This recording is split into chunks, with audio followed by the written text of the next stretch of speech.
Une bobine a été fabriquée en enroulant du fil métallique sur un grand nombre de tours. Cette bobine est posée sur deux supports métalliques fixés sur une planchette de bois isolant.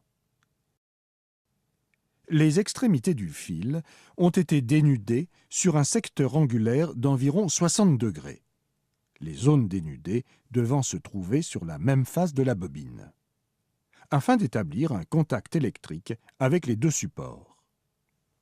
Cette bobine constitue le rotor du moteur électrique et les bouts de fil latéraux lui servent d'axe de rotation.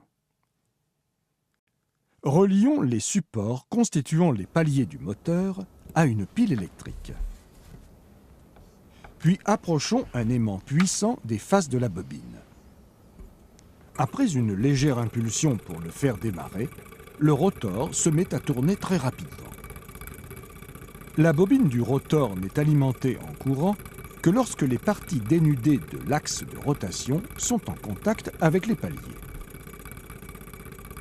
Les spires constituant la bobine sont alors parcourus par un courant et plongés dans le champ magnétique créé par l'aimant permanent. Elles subissent donc des forces de Lorentz et la bobine est soumise à un couple moteur. Après une rotation de quelques degrés, c'est la partie isolée des fils qui est en contact avec les paliers. La bobine n'est plus alimentée en courant, elle ne subit donc plus de couple moteur.